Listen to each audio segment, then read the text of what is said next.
Hello my beautiful YT family. तो कैसे हैं आप लोग? आई होप आप बिल्कुल ठीक ठाक होंगे। मैं भी एकदम ठीक ठाक हूँ। तो चलिए दोस्तों, फिर से स्वागत है आपका time to expose with Vanita के पॉडकास्ट में। तो गाइस, सबसे पहले तो मेरी रिक्वेस्ट है कि अगर बैकग्राउंड में कोई भी शोर शराबा आता है, आवाज़ आती है, तो प्लीज़ उसको इग्नोर करिएगा, है ना। आसपास आवाज़ें आ सकती हैं, हालांकि कोशिश करूँगी कि ना आए, पर अगर आती हैं तो प्लीज़ इग्नोर करिएगा। तो चलिए बातचीत का सिलसिला करते हैं शुरू। तो गाइस, आज का पॉडकास्ट ना तो कोई रिएक्शन पॉडकास्ट है, ना कोई कॉमेडी टाइप का पॉडकास्ट है। बहुत इंपॉर्टेंट डिस्कशन करूँगी मैं, बहुत इंपॉर्टेंट आपको बात बताऊंगी। तो इस पॉडकास्ट को अच्छे से पूरा सुनिएगा, तभी आपको समझ में आएगा। तो जिस तरह की चीजें दोस्तों सामने आ रही थी ना, जिस तरह के हालात बने हुए थे, मतलब ना तो प्रीतो पार्टी का कोई वीडियो आ रहा था कुछ दिनों से, ना ही अंकुश का वीडियो आ रहा था। तो लोगों ने कहीं ना कहीं जो है अंदाजा लगाना शुरू कर दिया था कि ये लोग जो है पैचअप कर रहे हैं।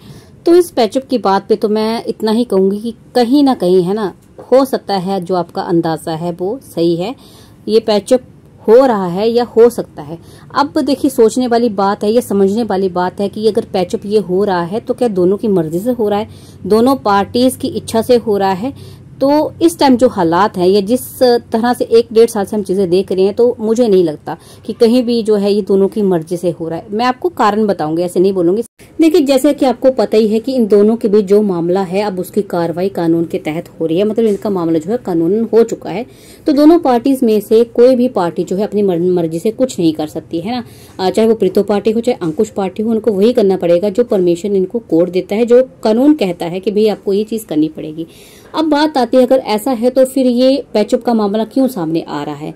मतलब अगर ना तो प्रीतो पार्टी चाहती है, ना अंकुश पार्टी चाहता है कि भाई पैचअप हो, तो क्यों हो रहा है पैचअप? तो मैं सबसे पहले प्रीतो की तरफ से आपको समझाती हूँ कि प्रीतो अब ये पैचअप क्यों कर रही है। इतने टाइम से जो छोटी पूतना के एक्शन रिएक्शन है, वो देखकर हम लोगों को ये बात तो समझ में आती है कि भाई किसी भी हाल में जो मैडम है ने कभी ससुराल नहीं जाना चाहेंगी। तो फिर ऐसा क्या मजबूरी है कि इसको जो है पैचअप का इतना बड़ा फैसला लेना पड़ रहा है? तो देखिए गाइस, ऐसा है ना कि दोनों पार्टीज में से अभी तक किसी ने डिवोर्स केस फाइल नहीं कर रखा है। मतलब एक प्रीतो की तरफ से बोले तो एलिमिनी का केस हुआ है फाइल, और डोमेस्टिक वायलेंस का, डोरी का भी हुआ है कि नहीं मुझे पूरा नहीं पता, लेकिन 2 केसेस का मुझे पता है ना। डिवोर्स केस तो यहाँ से भी फाइल नहीं हुआ है। बट ऐसा नहीं होता है कि एक लड़की, एक औरत जो है वो ना तो ससुराल जाए, ना अपने फर्ज निभाए, है ना, जो भी कानूनन रिस्पॉन्सिबिलिटीज मिली है एक औरत को, वो ना करे और आराम से मायके में रहे, और चाहे कि हाँ भाई सालों साल ऐसा करती रहे और डिवोर्स ना मिले। ऐसे में क्या होता है ना कि किसी भी लड़के को आसानी से डिवोर्स मिल जाता है, अगर एक पत्नी जो अपने फर्ज नहीं निभाती है, उसके पास आके नहीं रहती है ना। तो ऐसी स्थिति में जो इसका एडवोकेट है, जो इसके 2-4 जो भी एडवोकेट्स हैं, उन्होंने उसको सलाह दी होगी कि तुम्हारे पास 2 ऑप्शन है, क्योंकि तुम्हारा केस बहुत कमजोर है, तो तुम्हारे पास 2 ऑप्शन है, या तो तुम डिवोर्स ले लो। और डिवोर्स ये अपनी तरफ से केस फाइल नहीं करेगी, क्योंकि ऐसा करती है तो कहीं ना कहीं इसको जो एलिमनी है ना, जो मेंटेनेंस ये चाहते हैं, नहीं मिल सकता है, शायद कम मिले, नहीं मिले, कुछ भी हो सकता है, नहीं मिले, मतलब रिस्की काम है इसकी अगर ये डिवोर्स केस खुद फाइल करती है ना। तो ऐसे में इसके पास बचता है क्या, एक पैचअप का ये। अब देखिए, पैचअप का ऐसा नहीं कि मतलब मौजूदगी, कहीं ना कहीं ये जाके अपनी मौजूदगी जो है दर्ज कराएगी, सिर्फ ये अपनी प्रेजेंस वहां लगवाना चाहती है। आप मेरे से लिखवा के ले लीजिए, अगर ये जाती भी है तो जाने आने का सिलसिला ऐसा ही रहेगा, जाएगी, तंग करेगी उनको, वापिस आएगी, ऐसा ही रहेगा, लेकिन कहीं ना कहीं भी अपनी प्रेजेंस जो है वो दर्ज करवा देगी कि भी मैं तो ससुराल में रहती हूँ, तो मेरा पति मुझसे जो है डिवोर्स नहीं ले सकता और मुझे भी डिवोर्स नहीं चाहिए। तो कहीं ना कहीं भी सिर्फ अपनी मौजूदगी दर्ज कराने के लिए पैचअप वाला सिलसिला जो है शुरू करना चाहती है, ये पैचअप जो भी कर रही है ना। चलिए अब बात कर लेते हैं कि भाई अगर ये पैचअप करना चाहती है और अंकुश नहीं करना चाहता, तो फिर वो क्यों कर रहा है ना, उसकी क्या मजबूरी है? चलिए उसका मैं आपको समझाती हूँ। सबसे पहले मैं आपसे एक रिक्वेस्ट करूंगी कि इस टाइम जिस बंदे पर बहुत ज्यादा प्रेशर है, ठीक है, चाहे कानून की नजर से देखा जाए, या फिर जैसे आप लोग कह रहे हैं कि तुम पैचअप मत करना, तुम ऐसे कैसे कर सकते हो, उस औरत ने ऐसा किया वैसा किया है ना। अब तुम्हारा देखिए, उसको सब कुछ पता है, हमसे ज्यादा उसको पता है कि ये जो जख्मी नागिन है ये कितनी हद तक उसके लिए खतरनाक हो सकती है। फिर भी उसको मजबूरी में अगर पैचअप करना पड़ेगा या पड़ रहा है, तो प्लीज आप उसको उसका साथ दीजिए, है ना।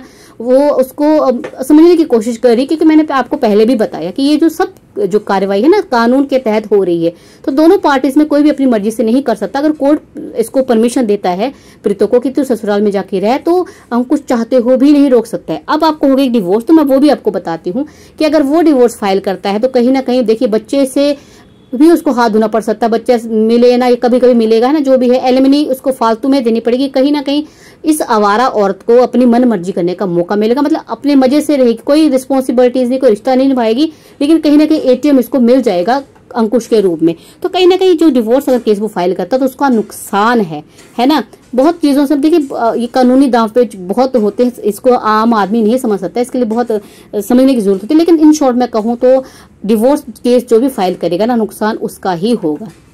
और जहां तक रही पैचअप की बात, तो भी अगर कानून परमिशन देता है कोर्ट, तो अंकुश ना चाहते हुए भी, अब देखिए, अब कहो कि क्यों ना चाहता है, अब टीरू बाले आके लगेंगे बोलने की भाई वो जाना चाहती है तो अंकुश को प्रॉब्लम नहीं होना चाहिए। तो टीरू बालो, जो औरत इतने टाइम से इसकी फैमिली को डिफेम कर रही, इसकी मदर के बारे में, इसकी सिस्टर के बारे में, इवन जब ये एक गली से गुजरा था तो इसको अत्याचारी, दुराचारी, मेरी जान को खतरा, मर्डरर, पता नहीं मानसिक बीमारी का शिकार, क्या क्या बता दिया था। तो ऐसी अगर जख्मी नागिन जो है इसके घर में जाएगी तो इसकी जिंदगी किस हद तक दुर्भर कर सकती है। देखिए इसका जो प्रीतो है ना वापस जाने का, एक ये इरादा ये भी हो सकता है कि वो जाके जो है ना वो सबूत इकट्ठा करे, जान जान के इनको टॉर्चर करे, इस हद तक इनको परेशान कर दे कि या तो ये कुछ बोल दे, ऐसा उसके पास एविडेंस आ जाए, या फिर मजबूरी में ये भाई तो मैं नहीं रह सकता, मुझे डिवोर्स, ऐसा कुछ कर दे। तो कहीं ना कहीं उसका मंसूबा कुछ भी हो सकता है। तो आप खुद समझ सकते हैं कि कितनी खतरनाक है इस टाइम। तो देखिए एक इतना बड़ा खतरा इस इंसान को है, ऊपर से अगर हम भी इसको प्रेशराइज करें कि भाई तो ऐसा मत कर, तो ऐसा नहीं करना चाहिए, हम तुझे अनसब्सक्राइब कर देंगे, तो ऐसा प्लीज मत करिए। वो भी बंदा कानून से बाहर जाके कुछ नहीं कर सकता है। अगर उसको अब पैचअप भी करना पड़ सकता है, उसको ले जाना पड़ सकता है वापस, तो उसकी मजबूरी है ना। कहीं ना कहीं देखिए मैं ऐसा नहीं कहती, अगर वो अपनी मर्जी से भी ले जाना चाहता है तो तब भी हमें प्रॉब्लम नहीं होनी चाहिए। देखिए इनकी पर्सनल लाइफ है, सब पूरी जिंदगी यूट्यूब ही नहीं होती है पूरी जिंदगी। अगर अपने बच्चे का देखकर भी अगर वो पैचअप करता है तब भी हमें समझना पड़ेगा इस चीज। अगर वो इंसान अपनी इच्छा से भी इसको घर ले जाना चाहता है वापस अपने बच्चे के लिए, तब भी हमें ना ऐसा नहीं कहना चाहिए कि तुम्हें नहीं ले जाना चाहिए, ये वो है क्या स्थिति। देखिए सब कुछ यूट्यूब नहीं होता है, जो चीजें बहुत ऐसी चीजें हैं जो इंसान दिखाता है, लेकिन बहुत ऐसी चीजें होती हैं जो दिखा नहीं सकता है। तो ऐसे में प्लीज ऐसा मत करिए। आपकी देखिए सब कुछ जो है ऐसा नहीं होता कि हम कहें तू ऐसा कर तो उसे ऐसा करना चाहिए, हम कहें नहीं कर तो ऐसा नहीं करना चाहिए। वो कठपुतली नहीं, इंसान है वो भी, है ना। ब्लॉगर जो है वो भी इंसान है। और मैंने आपको पहले ही बताया ना कि उनको जो भी करना पड़ेगा उन कानून के तहत करना पड़ेगा। तो ऐसी स्थितियां जी हाँ जरूर बन रही होंगी कि पैचअप की जो भी है। और अब ये जो है छुटकी पूतना जो है कहीं ना कहीं देखिए अपना किस तरह से ये खतरनाक है। वैसे अब हम तो सिर्फ कह ही रहे हैं ना, वो बंदा कैसे ट्रीट करेगा, उसकी फैमिली कैसे हैंडल करेगी, मुझे समझ में नहीं आता। और उसका इस टाइम अगर टेंशन में है, आप लोग कह रहे थे ना, कहीं ना कहीं लोगों ने भी चीज महसूस भी कर ली है कि भाई अंकुश टेंशन में है, तो उसका टेंशन में होना देखिए जायज है। हम लोग तो सिर्फ ऑन कैमरा या कह सकते हैं ना कि सिर्फ जो चीजें देख रहे हैं उसी के लिए कितना व्यथित हो जाते हैं, कितनी टेंशन के जो लोग दिल से जुड़े हैं वो कितना परेशान हो जाते हैं। तो वो बंदा तो हैंडल करेगा। अगर मैं कहती हूँ भगवान ना करे ऐसा हो कि इस जैसी औरत वापस उस घर में जाए, पर अगर ऐसा हो जाता है तो कितना हद तक इस फैमिली को टॉर्चर सहन करना पड़ेगा मुझे नहीं पता। मैं तो यही चाहूंगी कि कुछ ऐसा हो जाए, कानून में भी ऐसी व्यवस्था हो जाए ना, सिस्टम हो जाए कि मच जाए ये, है ना। या फिर उस बंदी को सद्बुद्धि आ जाए, वो वापस अगर जाए तो अपने पूरे मन से जाए और अपनी जो बैर विरोध की भावना, ये बदले की भावना वो छोड़कर जाए, सच में बसने के इरादे से जाए तो ठीक। फैमिली अगर पूरी हो रही है अच्छी भावना के साथ, एक बच्चों को कंप्लीट लाइफ मिल रही है, तो इसमें बुरा मानने वाली कोई बात नहीं है गाइस। बहुत बहुत बड़ी चीजें होती हैं। देखिए ये आप हो सकता है कि सोशल प्लेटफॉर्म पे बहुत कम केसेस हैं और हम आप सिर्फ है ना, हो सकता है आप जैसे एक ही केस देख रहे हो, हालांकि मैंने अपनी पर्सनल लाइफ में भी ऐसे कई देखे हैं लोग।